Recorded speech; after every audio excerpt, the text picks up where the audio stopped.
এই মুহূর্তে মোস্তফা খামেনি তিনিও তারও কোনো অস্তিত্ব ইরানে নেই। তাহলে কি তিনি জীবিত, নাকি তারও প্রাণহানি ঘটেছে? তিনি সরাসরি হুঁশিয়ারি দিয়ে ইরানকে জানিয়ে দিয়েছে যে এর দাম কিন্তু চোকাতে হবে ইরানকে। তোমরা যে আমাদের সেনাদের মেরেছো তার দাম কিন্তু তোমাদেরই চোকাতে হবে। এইটারই স্যাটেলাইট ফুটেজ আইআরজিসি ছেড়েছে, যেখানে তারা বলছে যে দেখুন, এটা তো আমরা একটা জাহাজের ছেড়েছি, এরকম দুটো অয়েল ট্যাঙ্কারকে আমরা টার্গেট বানিয়েছি হরমুজ প্রণালীতে।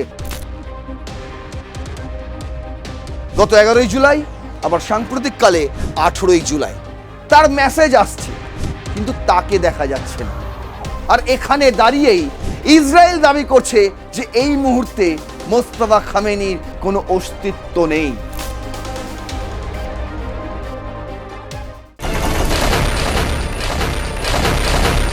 প্রাণহানির আশঙ্কা ছিল ডোনাল্ড ট্রাম্পের, অথচ ইসরায়েলের দাবি অনুযায়ী এই মুহূর্তে আর ইরানে কোনো অস্তিত্ব নেই মোস্তফা খামেনি।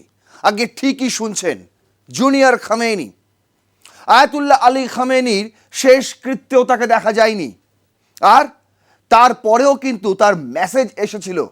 বিশেষ করে সাম্প্রতিককালেও মার্কিন যুক্তরাষ্ট্রকে চ্যালেঞ্জ ছুড়ে দিয়ে তিনি বার্তা পাঠিয়েছিলেন, এবং ইরানিয়ান প্রেস টিভিতে তার সেই বার্তা সম্প্রচারও হয়েছিল। কিন্তু ইসরায়েলের দাবি সে সবই ভুয়ো।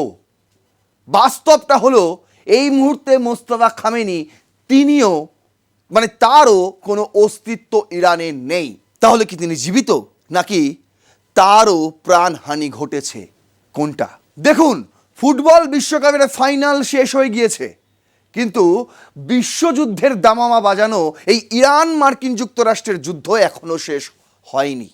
বরং দিন যত যাচ্ছে ততই কিন্তু নতুন করে হামলা এবং পাল্টা হামলা চলছে, আর যে কারণে মধ্যপ্রাচ্য এই মুহূর্তে রণক্ষেত্রের চেহারা নিয়েছে হরমুজ প্রণালী।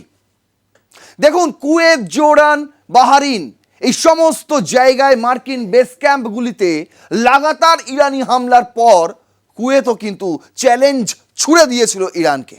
গত এপিসোডেই আমি আপনাদের জানিয়েছিলাম যে কুয়েতও এবার সরাসরি ইরানকে মোকাবিলা করার চ্যালেঞ্জ দিয়েছে। কেন? তার কারণ সেখানে অবস্থিত মার্কিন বেস ক্যাম্প, বিশেষ করে 5th ফ্লিট, সেটা প্রায় ধ্বংস করে দিয়েছে, চূর্ণ বিচূর্ণ করে দিয়েছে। শুধু তো কুয়েত নয়, একের পর এক মধ্যপ্রাচ্যের দেশগুলিতে থাকা মার্কিন বেস ক্যাম্পগুলো প্রায় ভেঙে চুরমার করে দিয়েছে। আর এই ছবি দেখার পর ডোনাল্ড ট্রাম্প তিনিও মাথা ঠিক রাখতে পারেননি। তিনি সরাসরি হুঁশিয়ারি দিয়ে ইরানকে জানিয়ে দিয়েছে যে এর দাম কিন্তু চোকাতে হবে ইরানকেই। আর তার পরবর্তীতেই আবার নতুন করে হামলা ইরানের বন্দর আব্বাসে, নতুন করে হামলা ইরানের চাবাহার বন্দরে। সেখান থেকেই নাকি হরমুজ প্রণালীতে নিয়ন্ত্রণ চালাতো ইরান এবং আইআরজিসি, এবং সেই জায়গাগুলোতে আরও নতুন হামলা করে সেই সমস্ত ইরানের এবং আইআরজিসির যে সক্ষমতা সেটাকে নাকি ভেঙে দেওয়া হচ্ছে, এমনটাই ছবি প্রকাশ করে দাবি করেছে সেন্টকম। আর অন্যদিকে ইসরায়েলের দাবি যে মার্কিন যুক্তরাষ্ট্রের এই হামলাতেই নাকি নতুন করে প্রাণহানি ঘটেছে ইরানে, এবং সেটাও নাকি বিশাল বড় ফিগার। তিনি কি তাহলে মোস্তফা খামেনি? আজ এই প্রশ্নের উত্তরই খুঁজব এই এপিসোডে। চলুন শুরু করছি রণক্ষেত্র। আপনাদের সঙ্গে রয়েছে আমি নারায়ণ। আজ আমাদের হেডলাইন যে Mostafa Khamenei dead or alive. পাশাপাশি আরও একটা আপডেট আপনাদের দিয়ে রাখি। গত এপিসোডে আপনাদের আমি জানিয়েছিলাম যে কুয়েত এবার যুদ্ধে ঝাঁপাচ্ছে। আজ আপনাদের দেখাবো পুরোপুরি এই মার্কিন ইরান যুদ্ধে নিজেদের নিয়োজিত করলো ইয়েমেনের হুদি গোষ্ঠীও। চলুন তাহলে শুরু করা যাক। দেখুন, প্রথম স্লাইডেই আমি রেখেছি ডোনাল্ড ট্রাম্পের সেই হুঁশিয়ারি। সেই ডোনাল্ড ট্রাম্প যিনি প্রাণহানির আশঙ্কায় ঘুরে ফিরছেন, যিনি ওয়ার্ল্ড কাপের ফাইনালের আসরে মাঠে উপস্থিত থাকলেও বুলেট প্রুফ কাচের ঘরে বসে তিনি খেলা উপভোগ করেছেন। আর সেই ডোনাল্ড ট্রাম্প এখন হাসতে হাসতে বলছেন যে ইরানকে এর দাম চোকাতে হবে। কেন? ইরান কি করেছে? ইরান এই মুহূর্তে সবচেয়ে বড় ক্ষতিটা মার্কিন যুক্তরাষ্ট্রে যেটা করেছে সেটা হলো তিনজন মার্কিন সেনার প্রাণ গিয়েছে এবং প্রত্যেকেই নাকি ইরানি হামলাতেই তারা নিহত হয়েছে, এমনটা কিন্তু সেন্টকমের দাবি। দ্য হিন্দু করছে হেডলাইন, বলছে কি, Trump says Iran will pay for killing US soldier.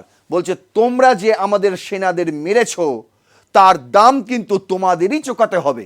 Donald ট্রাম্পের কড়া হুঁশিয়ারি।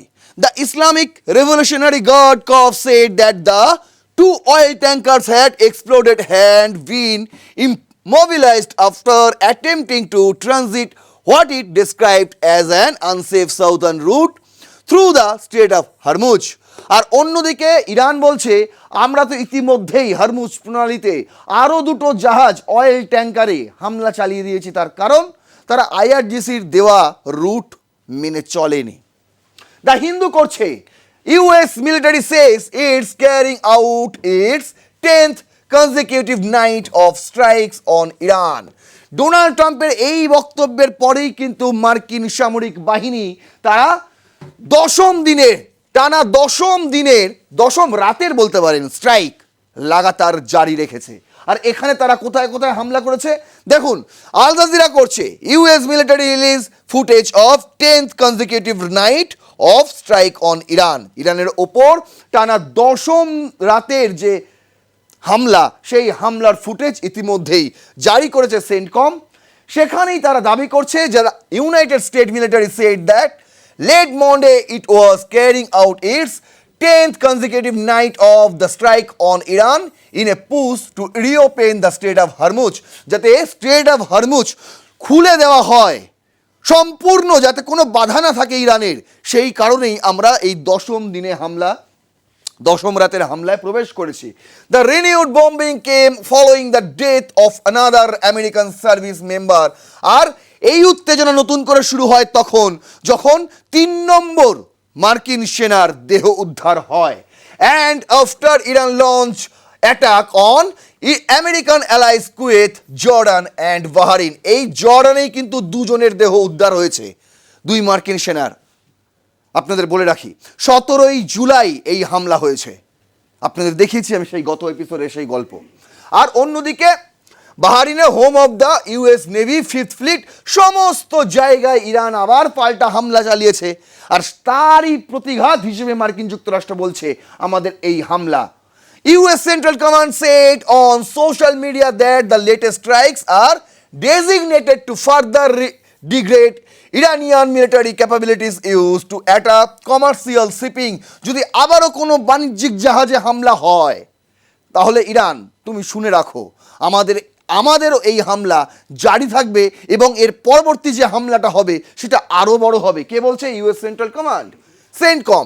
Even as the US and Iran inch closer to all out war again, glimmers of hope appeared on the diplomatic front. The Iran's interior minister traveled to Pakistan, a key mediator in a conflict for talks. আমি গতকালই আপনাদের বলেছি যে এই মুহূর্তে যে নতুন করে যে দফা শুরু হয়েছে ইরান মার্কিন যুক্তরাষ্ট্রের মধ্যে যে যুদ্ধ, এটা কিন্তু বলা হচ্ছে অল আউট ওয়ার। আমি বলছি না, পৃথিবীর সমস্ত শীর্ষস্থানীয় সংবাদ মাধ্যম কিন্তু এখন এটাকে অল আউট ওয়ার বলেই উল্লেখ করছে। আর এই অল আউট ওয়ারের মধ্যে একটা আশার আলো দেখা যাচ্ছে, কি সেটা হলো এই মুহূর্তে ইরানের ইন্টেরিয়র মিনিস্টার, স্বরাষ্ট্রমন্ত্রী, তিনি পাকিস্তান সফরে রয়েছেন। সেই পাকিস্তান, যেই পাকিস্তান হচ্ছে ইরান এবং মার্কিন যুক্তরাষ্ট্রের মধ্যস্থতা করবে বলে এগিয়ে এসেছিল, আর এগিয়ে এসে পকেটে টাকা পুড়ে নিয়ে কেটে পড়েছে। এখন আর খুঁজে পাওয়া যাচ্ছে না। এখন ইরানের প্রতিনিধিদের যেতে হচ্ছে সেখানে। বুঝতে পারছেন অ্যাকচুয়ালি পাকিস্তান যে কি এবং পাকিস্তান এই মুহূর্তে যে কি অবস্থায় রয়েছে, কেন পাকিস্তান ভেঙে টুকরো টুকরো হয়ে যাচ্ছে, যারা নিজেদের মানে দেশের রাজনীতি সামাল দিতে পারছে না, তারা ভূ রাজনীতি নিয়ে মাথা গলাচ্ছে জানেন। আবার অনেকে রেগেও যান, পাকিস্তানের এই বাস্তব চিত্রটা তুলে ধরলে অনেকে আবার রেগেও যান। কিন্তু আমি কথা দিচ্ছি, পাকিস্তান এই মুহূর্তে কি অবস্থায় রয়েছে, কেন পাকিস্তানের এই চারদিক দিয়ে এত চাপ আসছে, কেন পাকিস্তান প্রায় টুকরো টুকরো হওয়ার পথে, এই পুরো বিষয়টা আপনাদের আমি বোঝাবো। রণক্ষেত্রের হাতে কিন্তু খুব দারুণ একটি ইনফরমেশন উঠে এসেছে, আর সেটাই আপনাদের আমি জানাবো। কেন এই মুহূর্তে পাকিস্তানের এই অবস্থা? যদি পাকিস্তান স্থিতিশীলতা থাকতো পাকিস্তানের মধ্যে, তাহলে আজ ইরান মার্কিন যুক্তরাষ্ট্রের যুদ্ধটাও হয়তো থেমে যেত, এতটা এসকেলেশন দেখতে পেতাম না। এবার দেখুন আপনাদের আমি দেখাই, অন্যদিকে ইরানও দাবি করছে যে তারাও চুপ করে বসে নেই, তারাও বাহরিন, জর্ডান এবং কুয়েতে লাগাতার হামলা করছে। যেমন তেহরান বলছে যে আমরা আবার নতুন করে গালফ স্টেটগুলোতে হামলা করেছি, জর্ডানেও করেছি। উপরন্তু হরমুজে আমরা আরও 2টো অয়েল ট্যাঙ্কারে হামলা করেছি, যেটা দাউ দাউ করে চলছে। আর শুধু তারা কথাতেই বলেনি, একটি ফুটেজও রিলিজ করেছে, যেখানে দেখানো হচ্ছে যে একটি জাহাজকে কিভাবে তারা টার্গেট বানিয়েছিল রাতের অন্ধকারে, তারপর সেটাকে হামলা করা হয়। কিন্তু সেই জাহাজ থেকে দাও দাও করে আগুন জ্বলার মতো কিংবা ধোয়ার কুণ্ডলি বেরোনোর যে ছবি, সেই ছবি আইআরজিসি প্রকাশ্যে আনেনি। কিন্তু না আনলেও কি হবে, ইতিমধ্যে সোশ্যাল মিডিয়ায় সেই ছবিও ভাইরাল হয়ে গিয়েছে, আর এখন আপনারা সেই ছবিটাই দেখছেন। আর এইটারই স্যাটেলাইট ফুটেজ আইআরজিসি ছেড়েছে, যেখানে তারা বলছে যে দেখুন, এটা তো আমরা একটা জাহাজের ছেড়েছি, এরকম 2টো অয়েল ট্যাঙ্কারকে আমরা টার্গেট বানিয়েছি হরমুজ প্রণালীতে। তখন যখন ডোনাল্ড ট্রাম্প বলছেন এবং সেন্টকম বলছে যে আমরা ইরানে লাগাতার হামলা চালিয়ে যাব, বন্দর আব্বাস হোক, চাবাহার বন্দর হোক, যেখানে ইচ্ছা আমরা হামলা চালিয়ে যাব, ততক্ষণ পর্যন্ত যতক্ষণ পর্যন্ত না তারা হরমুজ প্রণালী থেকে নিয়ন্ত্রণ তুলে নেবে। আর ইরান বলছে আমরা হরমুজ প্রণালীতে জাহাজে ততক্ষণ হামলা চালাবো যতক্ষণ আমেরিকা তাদের চুক্তি না মানবে। ভাবুন, এই মুহূর্তে দাঁড়িয়ে রয়েছে, এইখানেই দাঁড়িয়ে রয়েছে এই যুদ্ধ। বলছে কি, Iran continues retaliatory attacks across the region after the 10th consecutive night of US bombing, with the IRGC saying it targeted US assets in Jordan, Bahrain and Kuwait. It says massive fire have also broken out on 2 tankers in the Strait of Hormuz. আর এই মুহূর্তে Iran বলছে এটাই আমাদের সবচেয়ে বড় সাফল্য। আমরা যতই জর্ডান, বাহরিন, কুয়েতের মার্কিন বেস ক্যাম্পগুলোকে লক্ষ্য করে হামলা চালাই না কেন, আমরা সেখানে কি হয়েছে না হয়েছে জানতে পাচ্ছি না, দেখতে পাচ্ছি না। অথচ আমরা হরমুজ প্রণালীতে 2টি অয়েল ট্যাঙ্কারে হামলা চালিয়েছি এবং চোখের সামনে তাদেরকে আমরা পুড়তে দেখেছি। আর এইটাকেই বেশি বড় বড় করে দাবি করছে এই মুহূর্তে আইআরজিসি, এবং এটাকে তাদের সাফল্য বলে মনে করছে। আর অন্যদিকে Iran backed Houthis in Yemen declare a maritime blockade against Saudi Arabia, threatening to further disturb the global energy supply. দেখুন, যখন ইরান মার্কিন যুক্তরাষ্ট্রের যুদ্ধ একদম তীব্রতর, ঠিক সেই মুহূর্তেও বিশ্ববাজারে, বিশেষ করে আমাদের এই দক্ষিণ এশিয়ায় জ্বালানির দাম নিয়ন্ত্রণ ছিল। তার কারণ ছিল সৌদি আরবিয়া। দেখুন, এইটা হচ্ছে হরমুজ ব্লক, এই যে হরমুজ প্রণালী, এটা হচ্ছে ওমানের উপকূলীয় এলাকা। আর যেখানটা নিয়ে এত ঝামেলা সেটা হচ্ছে এই জায়গাটা, যেই জায়গাটার নিয়ন্ত্রণ ইরান নিজেদের হাতে রেখে দিয়েছে এখনো পর্যন্ত। আর ইউএস ব্লক করেছে ঠিক এই জায়গাটায়, বুঝতে পারছেন? তার মানে এইখান থেকে কোনো জাহাজ বেরোতে দেবে না, বিশেষ করে ইরানের কোনো জাহাজ এখান থেকে বেরোতে দেবে না ইউএস, তারা সেটা পণ করেছে। ইরান বলছে আমাদের এইটুকুনি জায়গায় যে কোনো জাহাজকে দেখলেই আমরা হামলা চালাবো। আর অন্যদিকে যখন এখানে এত উত্তেজনা, তখন কিন্তু সৌদি আরবিয়া দক্ষিণ এশিয়ায় জ্বালানি সাপ্লাই রেখেছিল এই রুটটাকে ব্যবহার করে, সুয়েজ ক্যানেলের রুটটাকে ব্যবহার করে। কিন্তু এখন ইয়েমেনের হুতি গোষ্ঠী তারা ইরানের সাপোর্টে এসে দাঁড়িয়েছে এবং তারা ঘোষণা করেছে যে এই বাব আল মানদেব স্ট্রেট, এটাকে বলা হয় বাব আল মানদেব স্ট্রেট, এই স্ট্রেটটা এবার পুরোপুরি বন্ধ করে দেওয়া হলো। কাদের জন্য? সৌদি আরবের জন্য। মানে কি? মানে হচ্ছে সৌদি আরবের আর কোনো ট্যাঙ্কার বা কোনো জাহাজ এখান দিয়ে কোনো মতেই আর দক্ষিণ এশিয়ার দিকে রওনা হতে পারবে না। বুঝতে পারছেন? এর ফলে কি হবে? এর ফলে গত এপিসোডে আমি জানিয়েছিলাম যে $91 পার ব্যারেল হয়ে গেছে ক্রুড অয়েল। আজ আপনাদের বলছি যে 93 থেকে $94 হয়ে গেছে পার ব্যারেল ক্রুড অয়েল। তার মানে বুঝতে পারছেন প্রতি ঘন্টায় কিভাবে জ্বালানির দাম বাড়ছে। আর এই প্রভাবটা কিন্তু আমাদের এখানে এসেও পড়বে, আপনাকেও কিন্তু ছাড়বে না। আর সেই কারণে এই যুদ্ধটা এই মুহূর্তে বিশেষ করে আমাদের এশিয়ার জন্য কিন্তু খুব ক্ষতিকর হতে চলেছে আগামী দিনে। এই হচ্ছে হুতির এবং ইয়েমেনের যে আর্মি রয়েছে তাদের মুখপাত্র, তিনি ঘোষণা করেছেন যে আমরা কোনো রকম আর সৌদি আরবকে এখান দিয়ে ঢুকতে দেব না, আমরা ব্লক করে দিলাম। যতক্ষণ ইউএস এখানে ব্লক করে রাখবে ততক্ষণ আমরা সৌদি আরবের জাহাজ এইখানে ব্লক করে দেবো। গল্প বোঝা গেল। এবার আপনাদের দেখাচ্ছি যাকে নিয়ে এত কথা, ওই যে হামলা চালাচ্ছে, বারবার হামলা চালাচ্ছে, আর এই হামলা চালানোর মাঝেই ইরান প্রেসে মোস্তফা খামেনি তার মেসেজ আসছে। মানে ইরানের সমস্ত মিডিয়া এগুলো দেখিয়েছে, সম্প্রচার করেছে। গত 18ই জুলাই একটি মেসেজ লিক হয়, মানে মেসেজ দেয় আর কি এই মুহূর্তে ইরানের সুপ্রিম লিডার মোস্তফা খামেনি। সেখানে তিনি বলেন যে US breach of accord proves Washington's commitments worthless. বলছে মার্কিন যুক্তরাষ্ট্রের এই যে হামলামুখী একটা প্রতারণামূলক যে একটা ব্যবহার, সেটাই কিন্তু বুঝিয়ে দেয় যে ওয়াশিংটন যে কমেন্টস করেছিল, যে কমিটমেন্টস করেছিল, তার কোনো মূল্য নেই, মূল্যহীন। কি বলেছেন তিনি সেই বার্তায়, যেই বার্তা ইরানের প্রতিটি মিডিয়ায় প্রকাশিত হয়েছে গত 18ই জুলাই? বলছে leader of Islamic revolutionary leader Ayatollah Syed Mostafa Khamenei said the United state violation of a bilateral understanding with Tehran has once again demonstrated that the US president's signature is worthless and unreliable. বলছে Donald ট্রাম্পের সইয়ের আর দাম কি রইল? যে সই একটা মৌয়ে করা হয়েছিল, আন্ডারস্ট্যান্ডিং মৌয়ে, সেই মৌ তো মানাই হচ্ছে না, যেটা ইসলামাবাদে হয়েছিল, তেহরানের সঙ্গে করেছিল মার্কিন যুক্তরাষ্ট্র মানে ইউএস, সেটা তো প্রায় ভেঙে চুরমার এই মুহূর্তে। তাহলে আপনি বলে দিন যে আপনার সিগনেচারের দাম আর কোথায় রইল? সেই চুক্তিপত্রে, সেই মৌ চুক্তিতে ডোনাল্ড ট্রাম্প স্বয়ং মার্কিন প্রেসিডেন্টের সই ছিল। আর এই কথা এখন বলছে মোস্তফা খামেনি। তিনি বলছেন while urging Iranians to preserve national unity and maintain confidence in state institutions. তিনি বলছেন জাতীয় ঐক্য বজায় রাখুন, প্রত্যেকটি দেশবাসী একসঙ্গে থাকুন এবং স্টেট ইনস্টিটিউশনগুলো যেগুলো রয়েছে তাদের উপর ভরসা রাখুন। তারা একটুখানিও আগুনের আঁচ দেশবাসীর গায়ে আসতে দেবে না, এমনটাই তিনি বলেছেন। আরও বলেছেন তিনি leader of the Islamic revolutionary Ayatollah Syed Mostafa Khamenei said the future of the newly signed memorandum of understanding between the Iranian and US president depends on fulfillment of conditions outlined by Iranian officials. যেগুলো তারা ইসলামাবাদে 17ই June যে চুক্তি করার জন্য যা যা শর্ত তারা রেখেছিল, যা যা কথা তারা দিয়েছিল, সেগুলো তারা মেনে চলছে কি?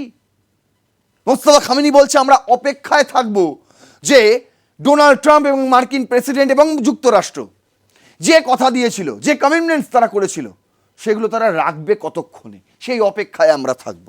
তারপর তিনি বলছেন stressing that the future negotiations do not mean acceptance of Washington's positions. বলছে যে ভবিষ্যৎ চুক্তি নিয়ে আলোচনা করা তার মানে এই নয় যে আমরা ওয়াশিংটনের শর্তে একদম সব কিছু মেনে নেব, তাদের কথাতেই আমাদের চলতে হবে, এরকমটা নয়, এরকমটা কখনোই নয়। আর শুধু তাই নয়, গত 11ই জুলাই মানে সেই সময় আয়াতুল্লাহ আলী খামেনির শেষকৃত্য হচ্ছিল, জানাজা চলছিল, ঠিক সেই সময়ও তার একটি বার্তা এসেছিল যেটা রাইজিং কাশ্মীর থেকে আমি নিয়েছি। বলছে we place to avenge your pure blood. বলছে তোমার যদি রক্ত প্রকৃত হয় তাহলে তুমি প্রতিশোধ নেবে। এই বার্তা তিনি ইরানবাসীর ওপর ছেড়ে দিয়েছিলেন। কি কারণে? তার কারণ তার পিতার হত্যার বদলা নেওয়ার আহ্বান জানিয়েছিলেন আয়াতুল্লাহ আলী খামেনির পুত্র Mostafa Khamenei. Mostafa Khamenei vows retribution for father Ali Khamenei's death. গত 11ই জুলাই, আবার সাম্প্রতিককালে 18ই জুলাই তার মেসেজ আসছে, কিন্তু তাকে দেখা যাচ্ছে না। আর এখানে দাঁড়িয়েই ইসরায়েল দাবি করছে যে এই মুহূর্তে মোস্তফা খামেনির কোনো অস্তিত্ব নেই। আদৌ কি তাই? আপনার পুজো পৌঁছে যাক বিশ্বের দরবারে। প্রতি বছরের মতো এবারও আর+ নিউজ নিয়ে এলো শারদাঞ্জলির সেরা সম্মান 2026। অংশ নিতে সকাল 10টা থেকে সন্ধে 6টার মধ্যে সরাসরি যোগাযোগ করুন আমাদের অফিসে। অথবা কল করুন 9836323248 এই নম্বরে। শারদাঞ্জলি শুধুমাত্র আর+ নিউজে। দেখুন, ইসরায়েল যেটা বলছে তার প্রকৃত অর্থ হলো যে মোস্তফা খামেনি তিনি ইরানে নেই।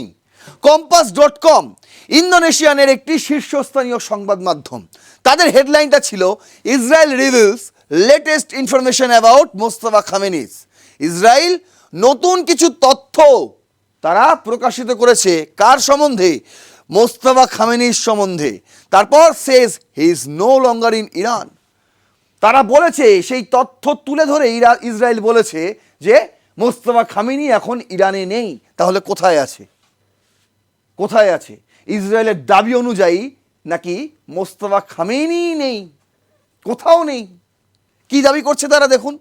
এটি যেহেতু ইন্দোনেশিয়ান ভাষা, তাই আপনাদের জন্য আমি বাংলাতে কিছু পয়েন্ট সাজিয়েছি, পুরো আর্টিকেল থেকেই তোলা। এটা বলছে কি, ইসরায়েলি নিরাপত্তা সূত্র সৌদি মিডিয়া আল হাদাত কে জানিয়েছে যে ইরানের বর্তমান সুপ্রিম লিডার মোস্তফা খামেনি আর ইরানে নেই। তাহলে কোথায় আছে?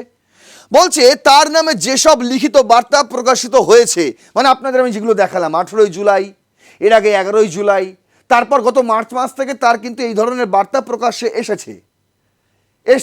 যখন ইসরায়েলের ডাইমনাতে হামলার গল্প হচ্ছিল, সেই সময়ও কিন্তু IRGC একটি ভিডিও ভাইরাল করেছিল, মানে প্রকাশ্যে এনেছিল, যেখানে মোস্তফা খামেনিকে দেখা গিয়েছিল। যদিও মার্কিন যুক্তরাষ্ট্র এবং ইসরায়েল বলেছিল ওটা AI দ্বারা নির্মিত, কিন্তু IRGC বলেছিল ওটাই আমাদের প্রকৃত নেতা। তার পরবর্তীতে কিংবা তার আগে এখনো পর্যন্ত মোস্তফা খামেনি দায়িত্ব নেওয়ার পর থেকে তাকে দেখা যায়নি। আর সেখান থেকে দাঁড়িয়েই ইসরায়েল বলছে যে তার নামে যে সমস্ত লিখিত বার্তা প্রকাশিত হয়েছে সেগুলো আসলে IRGCর প্রধান আহমদ ভাইদি এবং অন্যান্য IRGC কর্মকর্তারা তৈরি করেন বলে দাবি করা হয়েছে সেই খবরে। এই হচ্ছেন আহমদ ভাইদি। কিছুদিন আগে ইসরায়েল এও দাবি করেছিল যে এই ওয়াহিদিকেই নাকি অ্যাসাসিনেট করে দেওয়া হয়েছে। ভেবে দেখুন, মানে কখন কি দাবি করে বোঝা যায় না, কিন্তু এখন তারা দাবি করছে এই খবরটি প্রকাশিত হয়েছে 19 জুলাই, মানে একদম সাম্প্রতিক কালে। 18 জুলাই মোস্তফা খামেনির সেই বার্তা প্রকাশ্যে এসছে, আর 19 জুলাই ইসরায়েল দাবি করছে যে তিনি, মানে অ্যাকচুয়ালি খামেনির কোনো অস্তিত্বই নেই। বলছে কি, মোস্তফা খামেনি তার বাবা আয়াতুল্লাহ আলী খামেনির মৃত্যুর মানে 28 ফেব্রুয়ারির পর থেকে একবারও জনসমক্ষে আসেননি। তিনি শুধু লিখিত বার্তার মাধ্যমে যোগাযোগ করছেন। যদিও আমি যেটা বললাম, IRGC দাবি করা মতন যে ইসরায়েলের ডায়মনাতে যখন হামলা চলেছিল তার আগে যে প্ল্যান হয়েছিল ওয়ার রুম, সেই ওয়ার রুমে কিন্তু মোস্তফা খামেনি এসেছিলেন এবং সেইটি ভিডিও করে কিন্তু IRGC প্রকাশ করেছিল। বুঝতে পারছেন? পরবর্তীতে ইসরায়েল এবং মার্কিন যুক্তরাষ্ট্র কিন্তু মানতে চায়নি, তারা বলেছিল এটা AI দ্বারা নির্মিত। বলছে কি, অভ্যন্তরীণ সংকট। ইসরায়েলি সূত্র আরও বলেছে ইরানের অভ্যন্তরীণ বিভেদ খুব গভীর এবং একটি ইসলামিক রেভলিউশনারি গার্ড কর্পস মানে IRGCর অস্তিত্বকে হুমকির মুখে ফেলেছে। বলছে কি, যদি এখন বলে যে মোস্তফা খামেনি তার কোনো অস্তিত্ব নেই, মানে তিনি হয়তো বেঁচে নেই, তাহলে IRGCকে কেউ মানবে? মার্কিন যুক্তরাষ্ট্রই তো মানবে না, কেউই মানবে না, গোটা পৃথিবীর কেউই মানবে না। তখন সবাই মিলেই বলবে যে ওরা নিজেদের নেতাকেই তারা মান্যতা দিচ্ছে না। বুঝতে পারছেন? মানে এই কারণে একটা প্রক্সিভাবে মোস্তফা খামেনিকে তারা মানে খামেনির নাম নিয়ে তারা যুদ্ধ করে চলেছে, এমনটাই কিন্তু দাবি হচ্ছে ইসরায়েলের, আমি বলছি না। তারপর বলছে কি, মোস্তফা খামেনি তার বাবার মৃত্যুর পরপর সুপ্রিম লিডার হিসেবে নিযুক্ত হন, কিন্তু তার অবস্থান ও স্বাস্থ্য নিয়ে দীর্ঘদিন ধরে জল্পনা চলেছে। কখনো বলা হয়েছে যে তিনি হয়তো বেঁচে আছেন, কিন্তু তার অঙ্গ প্রত্যঙ্গ কাজ করছে না, কারণ তিনি গভীরভাবে আহত। কখনো দাবি করা হয়েছে তিনি ইরানেই নেই। আবার গত মার্চ মাসেই রটে গিয়েছিল নাকি মোস্তফা খামেনির সুস্থতার জন্য, মানে তার চিকিৎসার জন্য তাকে রাশিয়ায় নিয়ে গিয়ে রেখেছেন নাকি ভ্লাদিমির পুতিন। যদিও সেই সময় IRGC তারা জানিয়ে দিয়েছিল যে এই রকম কোনো খবর নেই, আমাদের সুপ্রিম লিডার আমাদের দেশেই রয়েছে, কিন্তু তিনি গোপন স্থানে রয়েছেন। এমনকি মোস্তফা খামেনি আলী খামেনির জানাজায় অংশগ্রহণ নেওয়ার ইচ্ছা প্রকাশ করেছিলেন, কিন্তু IRGCর কর্মকর্তারাই, বিশেষ করে এই ভাইদি, তারাই কিন্তু নাকচ করেছিলেন এবং বলেছিলেন যদি আপনি একবার প্রকাশ্যে চলে আসেন তাহলে সেখান থেকেই আপনাকে কিন্তু ধাওয়া করা হবে, আর আপনার গোপন আস্তানাটাও তখন ইসরায়েল আর মার্কিন যুক্তরাষ্ট্রের কাছে অজানা থাকবে না। দেখুন, এই সমস্ত খবরই কিন্তু ইরানের সাইড থেকে পাওয়া যাচ্ছে, আইআরজিসির তরফ থেকে পাওয়া যাচ্ছে, আর যেগুলো ইসরায়েল মার্কিন যুক্তরাষ্ট্র দাবি করছে সেগুলো আপনাদের সামনে আমি তুলে ধরলাম। দুদিকের বিষয়টাই। এবার আপনারা এই সিদ্ধান্ত নিন যে এই মুহূর্তে কি অবস্থায় রয়েছে ইরান এবং কি অবস্থায় রয়েছে ইসরায়েল, কি অবস্থায় রয়েছে মার্কিন যুক্তরাষ্ট্র, আর যুদ্ধটা কি অবস্থায় রয়েছে। কে বেঁচে আছে কে বেঁচে নেই সেটা কিন্তু অনেকটাই গৌণ হয়ে যায় যখন যুদ্ধটা লাগাতার আরও বেড়ে যায়। তাই সব দিকটা বিচার করেই আপনাদের সামনে আমি তুলে ধরলাম। আশা করি বোঝাতে পেরেছি। এই ভিডিওটি ইনফরমেটিভ লাগলে অবশ্যই শেয়ার করবেন। অনেকেই আপনারা কমেন্ট করেন না, তবে বলবো এই শেষ পর্যন্ত যারা দেখলেন তারা অবশ্যই একটা করে কমেন্ট করে যান এবং আপনার মতামত, অবশ্যই গুরুত্বপূর্ণ মতামত, সেটা আমাদের কাছে আপনারা সেটা কমেন্ট বক্সে লিখে যান। লাইক করবেন অবশ্যই ভিডিওটি, সাবস্ক্রাইব করবেন আর প্লাস নিউজ 24/7 দেখতে থাকুন রণক্ষেত্র। জয় হিন্দ, বন্দে মাতরম। কি রে, তোর বেশ র্যাশ হয়েছে দেখছি। হ্যাঁ রে, কি করবো বলতো, র্যাশগুলো কিছুতেই কমছে না। অনেক কিছু ইউজ করলাম তবুও কমছে না। আমার মনে হয় তোকে কোনো একজন ভালো ডার্মাটোলজিস্টের কাছে দেখানো উচিত।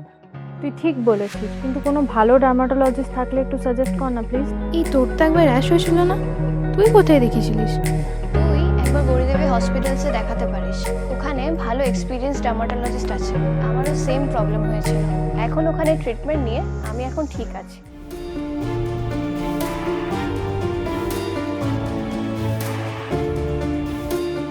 গৌরী দেবী হসপিটাল, রাজবাঁধ, দুর্গাপুর।